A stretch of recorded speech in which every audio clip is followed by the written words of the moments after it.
to be wells. Mary White Ovington, let's redig the wells dug by Benjamin Lawson Hooks. We've got to redig the wells, because if we redig the wells, the good news is God lets us know we have a heritage of handling headwinds. Preach, Freddie, I just did. Let me see if I can help y'all with that. Understand, my brothers and sisters, that even though there was a dust storm on the ground, even though we had to deal with thunderstorms during the ascent, even though we had to face headwinds coming here, our flight arrived not on time, but ahead of time. Barbara, we arrived ahead of time, and when I left that plane, I looked at the pilot. I said, man, how did we get here ahead of time? And the pilot said, this may be a small plane, but we've got a strong engine, and I've been in contact with the control tower, and that's how we gonna make it as people of justice, equality, and freedom. Just recognize who our pilot is, and if we stay in contact with the control tower, we've got a heritage of handling our headwinds. Well, what does that heritage look like? Let me give you two and I'm through. In our heritage of handling headwinds, number one, the text shouts me because the text trumpets the truth that we don't fall prey to the tyranny of what is, because we have a vision of what ought to be. I like that. Let me do that again, because if you're not careful, you'll get trapped by the tyranny of what is. You'll get discouraged by the headwinds right now. But we've never been a people who just focused on how tough stuff was right now. We've always had an eschatological hope to help us negotiate the existential hell. I said something, didn't I? I'm trying to show off my education. Eschatology is the study of the future. Eschatology is the study of the not yet. Existentialism, that's what is right now. You see, when you know what your future is going to be like, when you envision your possibilities, when you envision your not yet, you're not restricted by right now, because you live in the not yet with your eyes on the right now, knowing one day your not yet is going to replace your right now. And that's why, my brothers and sisters, the Bible teaches us that that God appeared to Isaac during the famine. During the famine, God appears to Isaac and revisits the promise that had been given to his father and mother, Abraham and Sarah. I love how God will give you a vision of fresh possibilities in the darkness of a bad situation. I got to see if I can make this plain. You've heard the story, I'm sure, told by Lori Beth Jones, about this little boy who went to sleep, and when he went to sleep, he had a glorious dream.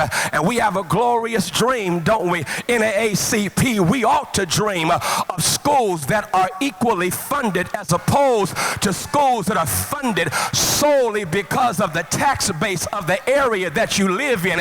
We ought to have a dream that stands against mass incarceration, so that justice is not something just experienced by those with money, but justice is something that is experienced by everybody, regardless of their income. We have a dream, don't we? We have a dream where everyone has the right to vote, and when others engage in suppressing the vote, we stand to save the vote. We ought to have a dream. This boy has a dream, and when he falls off to sleep dreaming, it's a glorious dream. He is running through a field when all of a sudden this gloriously beautiful field in the midst of this wonderful dream is interrupted by a bear, and the bear is chasing him. The bear is about to run him down. Now that's a jacked up thing. A dream now being interrupted by a nightmare. Has that not happened in 2009 when our president stood to accept the oath of office? That was a dream day. But my brothers and sisters, a bear has been disrespecting our administration. A bear has been messing with this administration. What other administration has had to deal with such blatant disrespect during his tenure? I mean, you're missing this, so I got to call the roll. Has any other president had to stand up during a joint session of Congress Congress, and in the midst of his address here, someone holler out, "You lied." Joe Wilson, why didn't you say that 10 years ago when George Bush talked about there were weapons of mass destruction in Iraq? You didn't say "you lied" then. A bear has interrupted our dream. I mean, what president has gone to a state like Arizona and had the governor not roll out the red carpet but put her finger in his face? A sign of disrespect. Parenthetically, she better be glad that wasn't Michelle. Southside.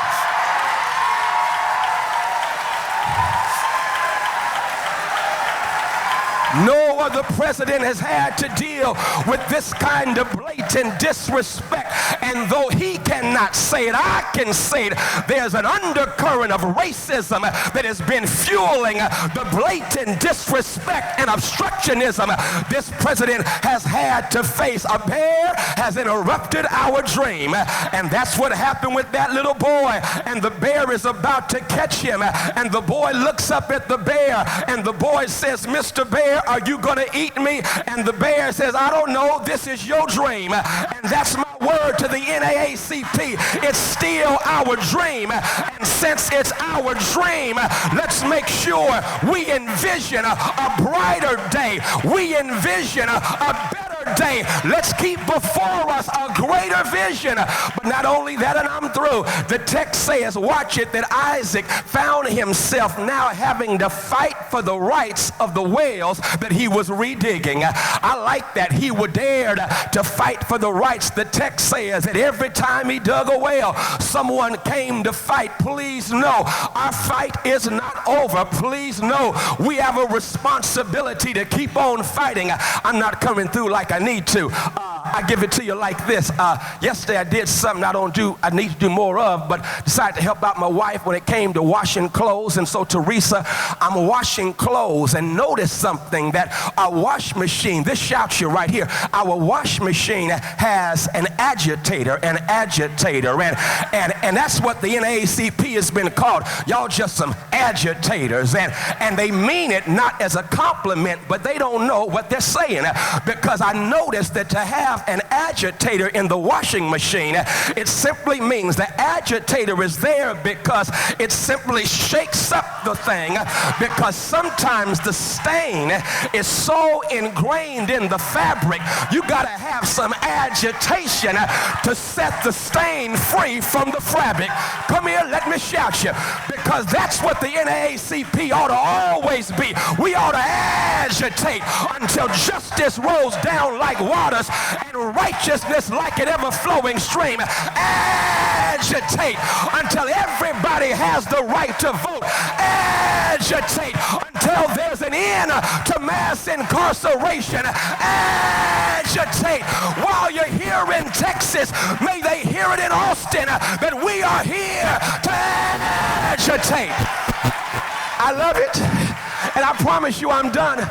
I promise you I'm done. Because some of you are saying, Freddie Haynes, I've been agitating a long time. I've been fighting a long time, and the fight sometimes wears me out. I've been fighting a long time. What hope do you have for me? I give you this hope and I'm done. Did you see, I'm sure you did, the homegoing celebration of The Voice, Whitney Houston? And you know what blew me away was the world had a chance to see how black folk deal with death. Yeah, because we've been acquainted with death all of our journey in the United States. And so we don't have funerals. We have homegoing celebrations. Yeah, because we know that they've made their exit from earth to eternity. But the thing that got me, besides the majestic music of the choir, were the eulogies, not from the preachers, but the non-preachers.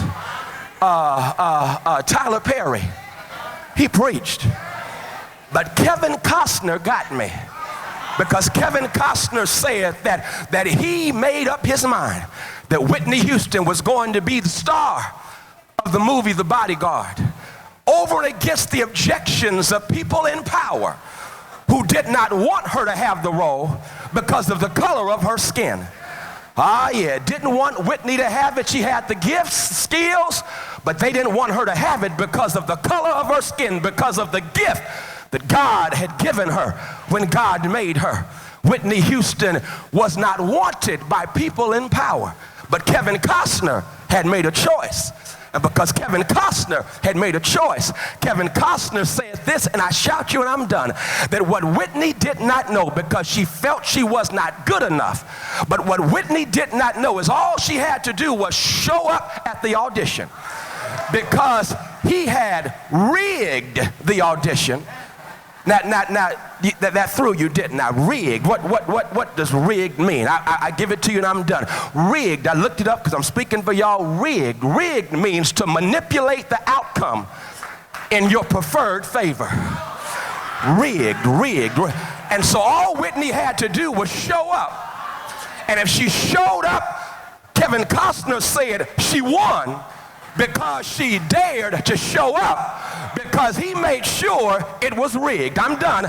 But let me just say this right quick. Keep on agitating, because the good news is God, one greater than Kevin Costner, says, I've got this thing rigged. How do I know it's rigged? Because all things work together for good to those that love God and are called according to God's purposes. How do I know it's rigged? I know it's rigged because if God be for us, who can be against us? I know it's rigged because greater is he that is in me than he that is there. I know it's rigged because justice will roll down like waters, righteousness like an ever-flowing stream. I know it's rigged because Dr. King was right. The arc of the moral universe is long, but it bends toward justice. How do I know it's rigged?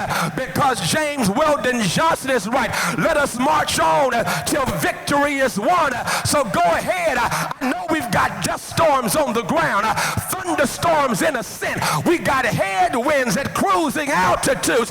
But if you keep on flying, if you keep on agitating, I promise you, it's already rigged. And Sister Hazel Dukes, we shall overcome because it's rigged.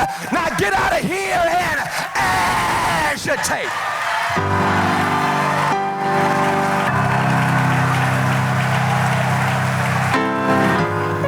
By the wayside.